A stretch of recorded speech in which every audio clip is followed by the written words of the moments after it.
આગળ વાત કરીએ, કોંગ્રેસના પ્રતિનિધિ મંડળે રાજ્યપાલ સાથે મુલાકાત કરી હતી। રાજ્યમાં ચાલતા ભ્રષ્ટાચાર અને કૌભાંડની ન્યાયિક રીતે તપાસ કરવા માટે માંગ કરવામાં આવી। નલ સે જલ અને મનરેગા યોજનાના 10 વર્ષના કામોની તપાસની માંગ કરાઈ છે। ભ્રષ્ટાચાર અને કૌભાંડની તપાસ માટે એસઆઈટી બનાવવામાં આવે તેવી કોંગ્રેસે માંગ કરી છે। કૌભાંડમાં નાના અધિકારીઓ વિરુદ્ધ જ કાર્યવાહી શા માટે કરવામાં આવે છે તેવું પણ અમિત ચાવડાએ કહ્યું।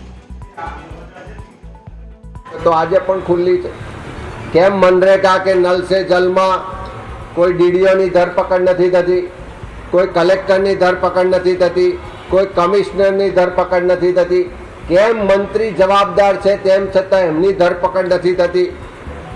તો આના માટે ન્યાયિક તપાસ થાય, તટસ્થ તપાસ થાય। સરકાર જે લોકોને બચાવી રહી છે એને ખુલ્લા પાડવા માટે અમે રાજ્યપાલશ્રીને વિનંતી કરી છે કે સંવિધાનિક પદો પર જે લોકો છે, ન્યાયતંત્રમાં જે લોકો છે એવા નિષ્ઠાવાન લોકોની એક એસઆઈટી બનાવવામાં આવે અને છેલ્લા 10 વર્ષમાં સમગ્ર ગુજરાતમાં જે નલ સે જલ યોજના અને મનરેગા યોજનામાં જે કામો થયા છે એની તટસ્થ તપાસ કરાવવામાં આવે એવી માગણી પણ કરી છે।